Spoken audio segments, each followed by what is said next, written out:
नमस्कार दोस्तों, स्वागत है आपका आज की इस वीडियो में। सहनशीलता एक ऐसा सत्य है जिससे प्राय सभी लोगों को अपने जीवन काल में रूबरू होना पड़ता है। सहनशील होना एक गुण है जिससे जीवन का वास्तविक विकास होता है। आज हमारे जीवन में दुख और तनाव हावी हैं।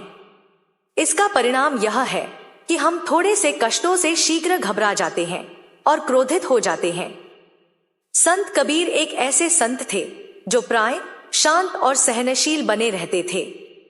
उनके जमाने में विरोधियों की कमी नहीं थी, लेकिन अपनी बातों को डंके की चोट पर कहने वाला, पूरी पुरातनपंथी व्यवस्था को निरर्थक करार देने वाला और सगुण उपासना का खंडन कर निर्गुण का प्रचार प्रसार करने वाला कबीर जैसा व्यक्ति कितना सहनशील रहा होगा, इस बात की आप कल्पना कर सकते हैं।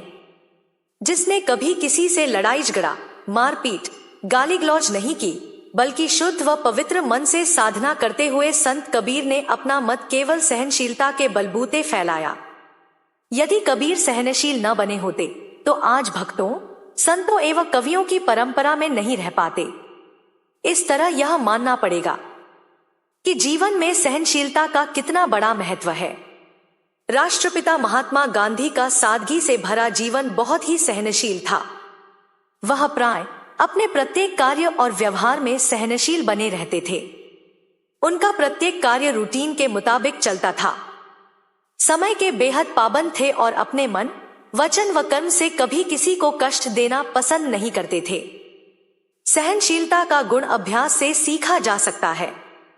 प्रत्येक कार्य करने की योजना एक सुनिश्चित ढंग से बनाने और उस पर अमल करने से ही सही दिशा में बदलाव संभव है।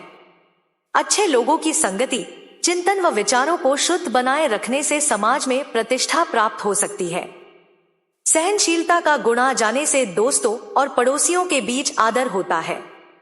जल्दी तनाव या क्रोध नहीं आ पाता। इसलिए सहनशील बने रहकर निज लक्ष्य की ओर बढ़ना चाहिए।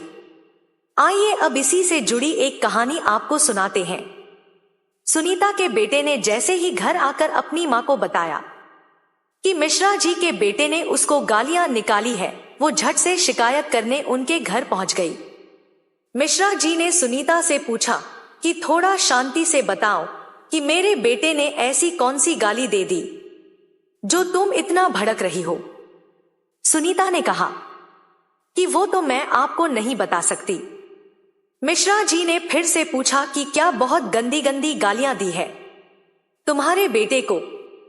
सुनीता ने तुरंत से कहा कि मिश्रा जी, आपका दिमाग तो ठीक है, क्या आप इतना भी नहीं जानते कि गालियां हमेशा गंदी ही होती है? आपने क्या कभी अच्छी गालियां भी सुनी है? सुनीता और उसका बेटा जिस तरह से मिश्रा जी को उल्टे सीधे जवाब दे रहे थे, उनके दिल दिमाग का संतुलन भी बिगड़ने लगा था। सारी उम्र सहनशीलता का पाठ पढ़ने और पढ़ाने वाले मिश्रा जी को कुछ समझ नहीं आ रहा था कि इस औरत को कैसे बोध करवाया जाए कि जब तक सभी तथ्यों को अच्छे से न जान लिया जाए, उस समय तक किसी से झगड़ा करना तो दूर, उन पर कभी भरोसा भी नहीं करना चाहिए।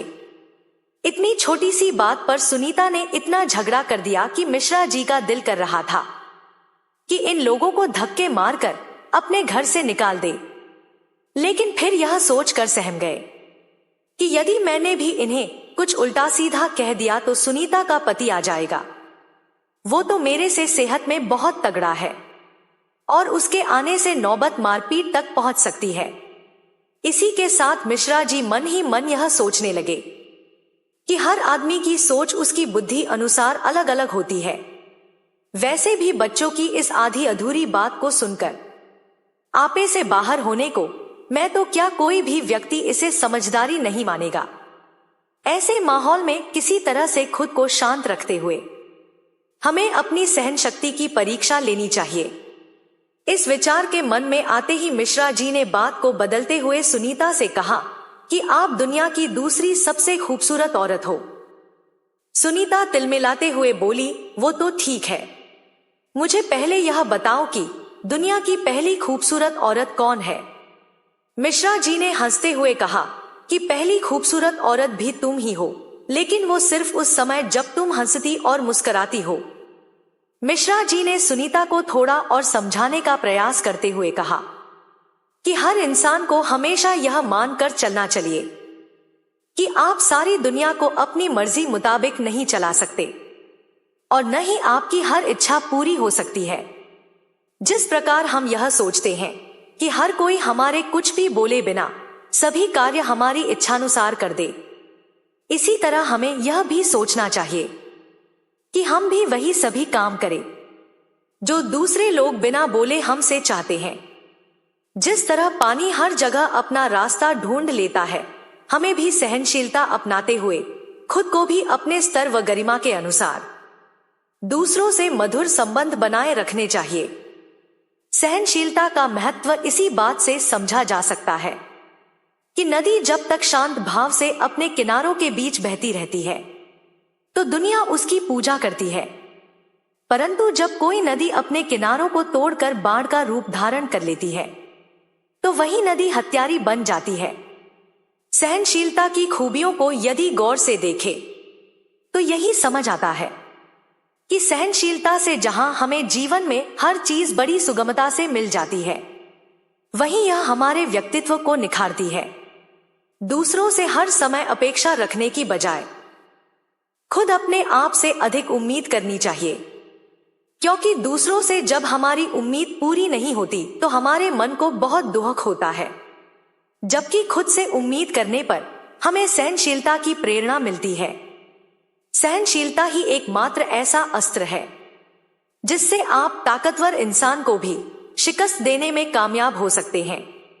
मिश्रा जी की बात खत्म होने के साथ ही सुनीता ने कहा कि आज तक हर कोई यह तो जरूर समझाता था कि यदि शांति को पाना है तो धैर्य को समझो, धीरज को समझो, परंतु इतने सब्र से किसी ने भी सहनशीलता को समझाने की हिम्मत नहीं दिखाई। शायद इसलिए जिस चीज को समझने की चाह बरसों से मन में थी, उसे भी ठीक से न तो कोई समझा पाया, नहीं मैं समझ पाई। जो बात कई किताबी कीड़े भी ठीक से नहीं कह पाते, आपने तो वो भी सादगी से कहते हुए मेरे मन से शंका के सारे कांटे निकाल दिए। अब जो कुछ मेरी तरफ से कहा सुनी हुई हो, उसके लिए नम्रतापूर्वक आपसे क्षमा मांगती हूं। मिश्रा जी ने सुनीता को इस बात का तर्क देते हुए कहा कि सिर्फ कोरी बातें करने से कुछ नहीं होता, किसी को कुछ भी समझाने से पहले उसे जीवन में अपनाना पड़ता है, तभी आप किसी दूसरे की दिशा को बदल सकते हैं।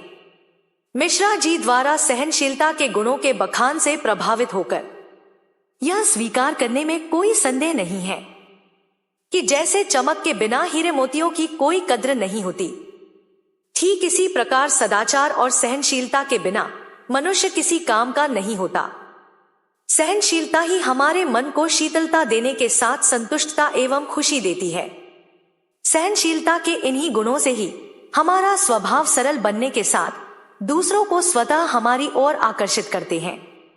अंत में तो इतना ही कहा जा सकता है, यदि सहनशीलता जैसे बहुमूल्य और दुर्लभ गुण को हर देशवासी अपना ले तो हमारे घर संसार से लेकर सारा देश सुंदर और खूबसूरत बन जाएगा। खाली बर्तन सबसे अधिक आवाज करते हैं। जीवन में आगे बढ़ना है तो अहंकार और चापलूसी जैसी भावना को मन से मिटाना होगा।